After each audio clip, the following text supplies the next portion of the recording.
여러분 안녕하십니까? 자, 이번 시간에는요 챕터 1장 8번 문제 같이 풀어보도록 하겠습니다. 자, 문제를 보시면은요, 다음은 일반적인 생산 가능 곡선과 관련한 설명이다. 옳은 것은 이렇게 나와 있어요. 일반적인이라는 게 뭘까요? 네, 맞아요. 원점에 대해서 오목하다라는 것을 알려주고 있습니다. 우하향하면서 오목한 게 일반적이죠. 여기 x제 상품이 있고 y제가 있습니다. 이렇게 생겼다는 거야. 이해 가시겠죠? 이게 생산 가능 곡선 해서 프로덕트 파서빌리티 커브 이렇게 돼 있습니다. 자, 우선 1번 보시면 x제 생산에 있어서 기술 진보가 이루어지게 되면 x제 생산의 기회비용이 증가한다? 여러분, x제 생산의 기회비용, 여기 기술 진보가 일어났다 그러면 x제를요 훨씬 더 많이 생산할 수 있게 되었다라고 보시면 돼요. 자, 그러면 y제는 기술 진보가 일어나지 않았기 때문에 y제는 그대로 있다라고 생각하시면 되겠고요. x제가 이렇게 더 많이 생산을 할 수 있는 거죠. 자, 그래서 이렇게 같다라는 얘기는 x제에 대한 기술 진보가 일어났다, 이렇게 보시면 될 것 같고요. 이해 가시겠죠? 이렇게요. 아니, 그러면 여러분 여기서 뭘 물어봤냐면 x제 생산의 기회비용이야. 자, 생산 가능 곡선의 접선의 기울기가 x제의 기회비용인데 여러분 어디서 쟀느냐에 따라서 결과는 달라집니다. 자, 그러면 아니 x제 기회비용이니까 x제 생산할 때 관련된 비용, x제 양이 고정돼 있다, 이렇게 보시면 될 거예요. 자, 그러니까 내가 x제 생산량이 이렇게 x0로 일정한 상황에서 여기 나와 있는 것처럼 이 A점에서 여기 나와 있는 B점으로 가게 됐다, 이렇게 보셔야 됩니다. 여기서 막 여기랑 애매하게 기준으로 잡는 게 아니라 x제 생산량이 주어져 있을 때, 다시 정리하면 주어진 x0에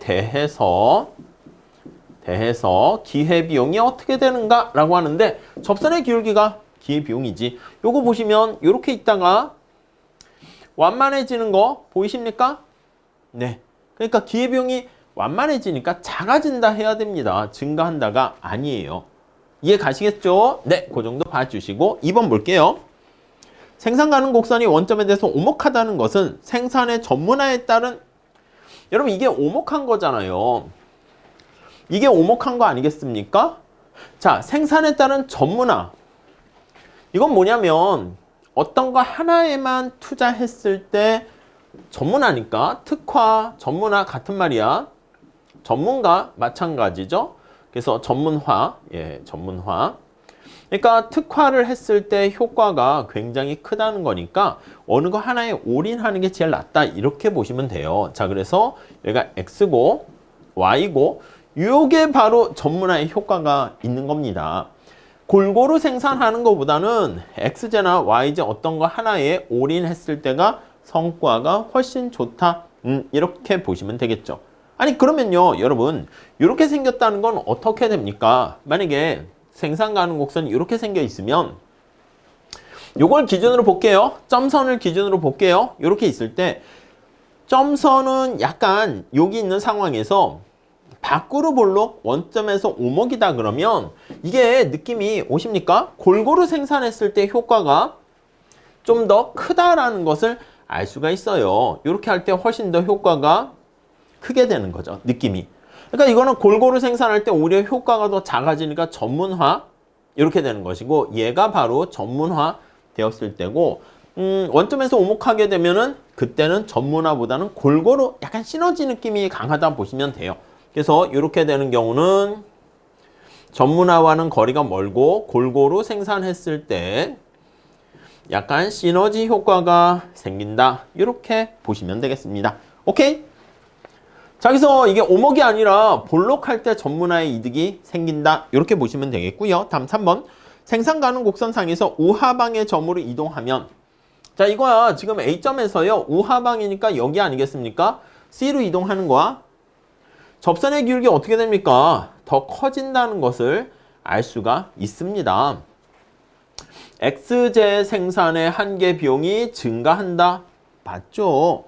접선의 기울기, 그걸 나중에 뒤에서는 MRT라고 할 겁니다.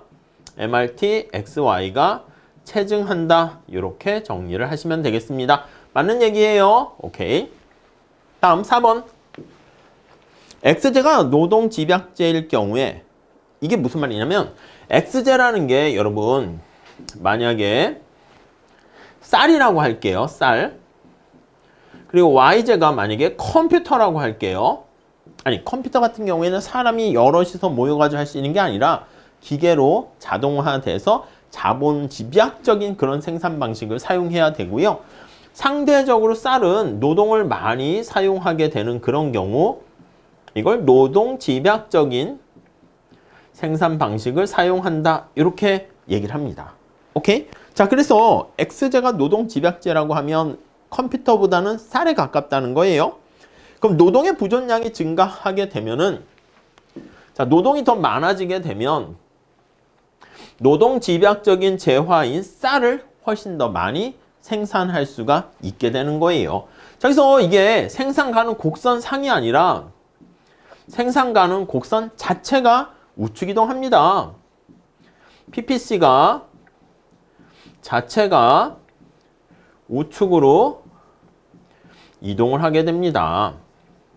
이해 가시겠죠? 그렇게 정리하시고요. 다음 5번. 생산 가능 곡선이 우하향하면서 원점에 대해서 볼록하다면 자, 생산 가능 곡선이 우하향하는데 원점에 대해서 볼록하다면 이게 볼록한 거야. 요게 볼록한 겁니다. 요게. 기회비용이 어떻게 된다? 예, 접선의 기울기가 우하향하면 X제 하나 증가시킬 때 Y제를 포기해야 되니까 0보다 크다. 이렇게 얘기를 해야 되는 거죠. 자, 그래서 우리가 정리를 해보면 참고로 생산 가능 곡선이 우하향한다. 이거는 X제에 따른 기회비용이 0보다 크다. 이 뜻입니다.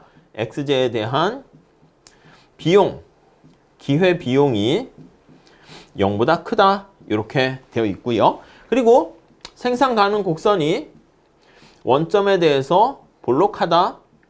이렇게 얘기를 하면은 그러면 이때는 여기 나와 있는 것처럼 볼록하게 되면은 이거잖아, 이거처럼. 기회비용이 체감한다. 이렇게 됩니다. 물론 X제에 대한 기회비용이야. 기회비용이 체감한다. 이렇게 되어 있고 오목하다라고 하면은 오목하다라고 하면 기회비용이 체증한다. 이렇게 보시면 되겠습니다. 자, 이게 바로 생산 가능 곡선과 기회비용과 관련한 정리된 거니까 여러분 그럼 생산 가능 곡선이 제가 수업 시간에 뭐라 그랬습니까? 수평이 되면 어떻게 됩니까? 기회비용이 빵이다 라는 거 알 수가 있겠죠. X제를 하나 더 생산하는데 Y제를 포기하지 않아도 되니까 그렇습니다. 오케이? 이해 가시겠죠? 자, 이렇게 정리하시고 다음 시간에 9번 같이 풀어보도록 하겠습니다. 감사합니다.